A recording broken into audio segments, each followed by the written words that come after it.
Haleluuyaa. Hojii ergamootaa 14:22 dubbifadhaa.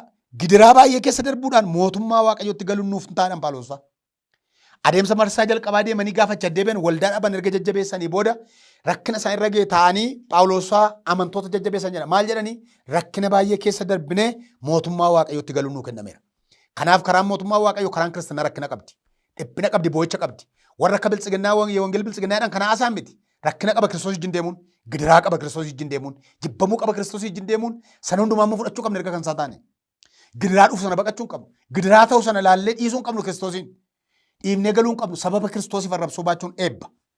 Maqaasaaf arrabsoo rakkina isaaniif ta'e, gidiraa reebamuu isaaniif ta'e gammadaa yaa'ee duraa gadi ba'an jedha. Gammadaa. Maal lakkaatanii gatiin keessa waaqarratti guddaa dheera Yesuus waan ta'eef. Gammadaa yaa'ii sana biraa gadi sokkanedha. Phaawulos immoo rakkina baay'ee keessa darbuudhaan mootummaa Waaqayyootti galuun nuuf kennameera jedha. Rakkina baay'ee baannaa keessa darbinee garuu mootummaa Waaqayyootti galla.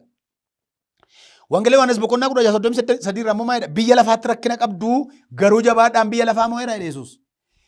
Rakkinni kee dhumeera, rakkina kee fixxee taasisan jedhan dhiisoo obboleettii koo hin finne rakkinni. Hin dhaabatu biyya lafaarra rakkinni. Hin fixxu rakkina. Biyya lafaa amma jirtetti rakkina qabdu Yesuus jedhee kan deeme raajiin mandaraa oomaa haasa'u dhufe jecha kanan diigu.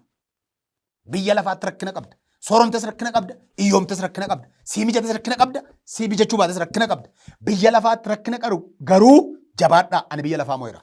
Ani inni biyya lafaa moo'e kun sun immoo si'a jechuu Yesuus malee biyya lafaa rakkinni hin jiru miti. Biyya lafaa keessa rakkinni guutuudha. Kan Kiristoos waan taaneef ignoor nu gootee jiraanna biyya lafaa keessa.